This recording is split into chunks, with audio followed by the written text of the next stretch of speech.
and tell them that you are not a violent person, you are not involved in any terrorism, you are not somebody who, you are just a Muslim. Okay, Alaji. And Alaji Asari decided to go do that. But it still has that in him to tell Americans that they cannot tell Nigeria Muslims how to live. But that's not the point. Alaji Asari, in case if you are watching, okay, the pretense is over. I mean, a lot of us knows how much a lot of you have used this political Islam to kind of like entrench yourself in the same corrupt system. And you've benefited so much.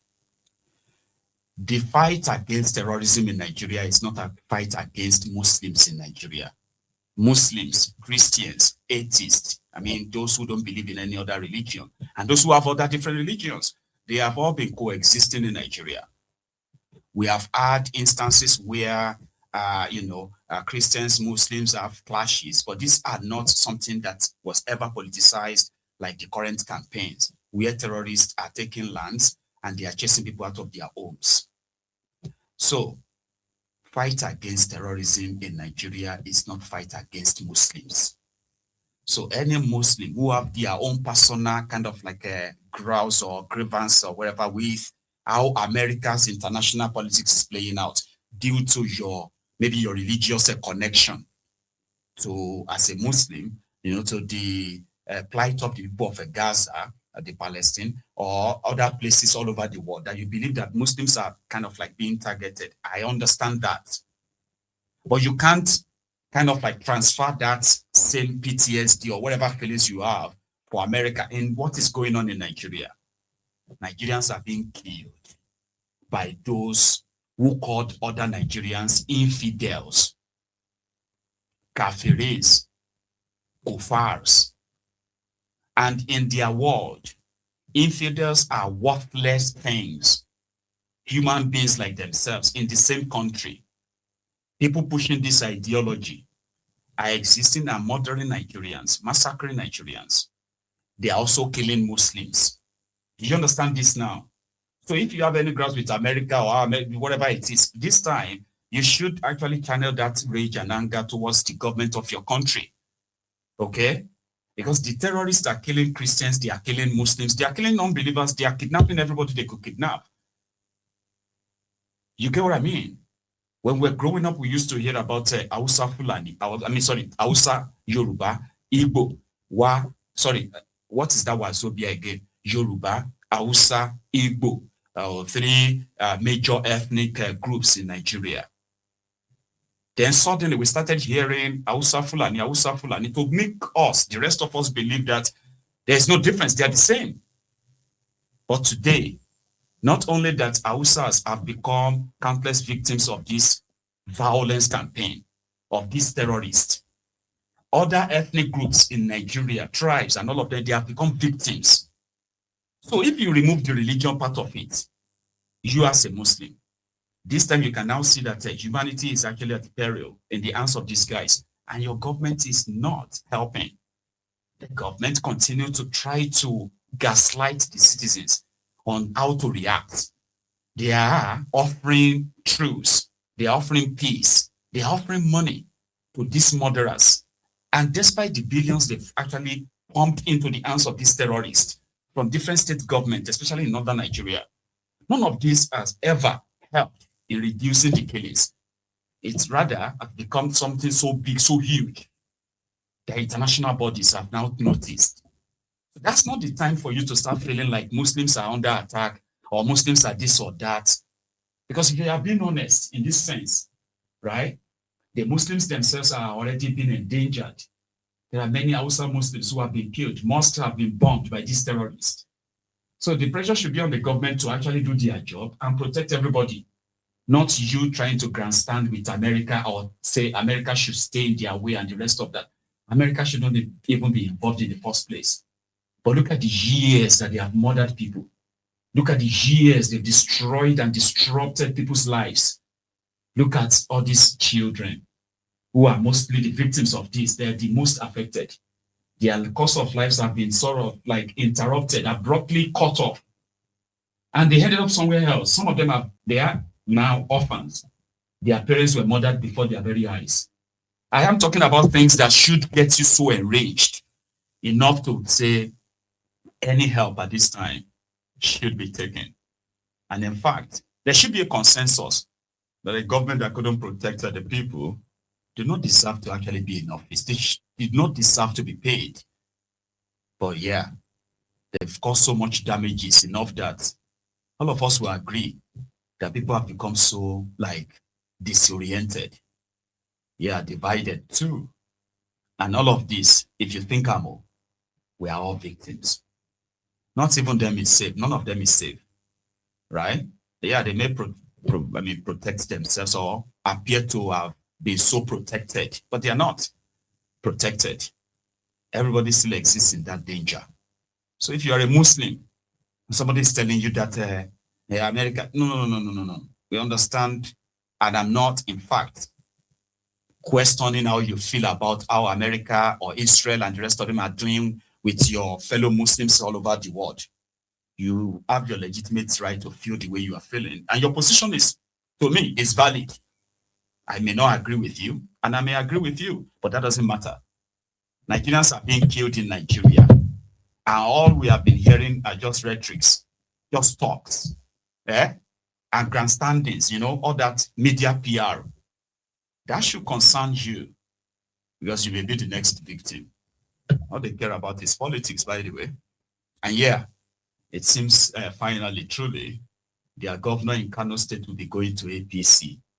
The relationship between Yusuf, what's his name again, Abba or something, Yusuf Abba, the governor of Kano, and his own godfather, Kwakwansop, must have actually like collapsed their relationship or whatever it is, as the state's house, Kano State Government House, is wearing the new look, something that shows that Tinubu's Infinity logo, APC Renewed Hope, has badged in Kano. And Gandola, the Babanriga Mobile Banking CEO of Kano, the former chairman of APC, who is the lifetime rival of Kwakwansop, will now inherit Yusuf Abba, and Kano State will become APC without election. Right? Here is their government house last night. Wato domin ƙaryata wasu gidajen jaridu, wato Daily Nigeria da kuma Mikiya da suka ce wai an jibge jami'an tsaro a kofar gidan gwamnatin jihar Kano saboda mai girma gwamna zai koma APC, yana so za a koma APC, ana gudun ko menene a faɗan su dai. To shi yasa muka ce Mansur, muka ce gani ya kori ji. Yanzu dai gashi misalin karfe 8:52 na wannan dare kamar yadda kuke gani, kuma wannan shine Government House, shine babban gate na Kano State Government House kamar yadda kuke gani. Kuma gashi ko motar 'yan karota babu a wannan guri, ko motar 'yan karota babu a wannan guri. Amma kai Jafar da yake kai makiyin Allah ne, baka neman lahira ka tai kyau saboda kana da followers, mutane wasu masu kamanceceniya da kai sukan yadda da abin da kake faɗi. Haka yasa ka zo kake faɗan wa'annan abubuwan. Na gani 48 minutes da ka saki wannan labarin, security beef up at Kano Government House, saboda mai girma gwamna ana sa rai zai koma jam'iyyar APC. To wannan ba gaskiya bane, kuma duk wanda ya san yadda wannan gurin yake gashi nan, sai ka nuna mana a ina wato aka zuba jami'an tsaron. Yanzu nan dukkaninsu suka saki labaran. Mikiya ta saki minti 18, shi kuma Jafar ya saki karfe minti 48. So kaga shi mai Mikiya ma kwafaye a wajen Jafar Daily Nigeria. Kamar yadda kuka gani gashi nan hankali kwanci. Wato domin ƙaryata wasu gidajen jaridu. So their red caps will suddenly change to Tinubu's infinity cap. So what is that thing that is actually scaring the governors from the opposition, right? I understand that of the PDP, okay? That national crisis politically means if it continues, all the PDP members who want to run for office, they will not be able to have the national body that will sign their different interest forms, which will kind of like legitimize it. So if PDP continues, so I get that one. But the people who actually managed to win elections, right, without APC, and then you suddenly fear that those who made you governor then are not capable of returning you for second term, that you have to go to APC because that is more or less like a way it's safe. Do you get what I mean? I don't understand. Some are saying that these governors are being given 50 billion naira. And it's possible. We are talking about Kolu. Whatever money cannot do, more money will do it. And that is where I am going to appreciate the fight between Wike and Tinubu's cabal. Yeah, you're about to have that face-off. And of course, Wike will tell us. It will tell us how much money. Right now, he's making the allegation that a lot of those who are supporting Fubara, they are doing so because of the money Fubara is giving to them from the 600 billion naira left behind by the sole administrator, right? So, if truly the state governors who are jumping to APC are being offered money, 50 billion naira, if it's true, one person that I can bet will tell us the truth is Wike. My time is up. Should we take calls tonight? I mean, you would probably want to react to this, right? No? So let me know. If you would like us, mind you, a quick reminder, if you haven't liked the broadcast, could you please do that now? And if you have to leave as well, so you probably you won't forget to like the broadcast, right? All right, then let's take calls so that everyone else can actually react to this. We want to keep that going enough that everybody can still be part and parcel of the conversation, right? Right. No, not me, just you. So I'm going to open the line, don't worry. So what we're going to do now is that I'm going to take a short break. And when I come back, right, in a minute or two, when I come back, I will take calls. So the number to call is right there on the screen, okay? And mind you, if you really have to go, I get it. Make sure you like the broadcast, okay? Don't go anywhere yet. I'll be right back.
Anyway, thank you very much, brethren, especially those of you who actually yielded and dropped your own offering.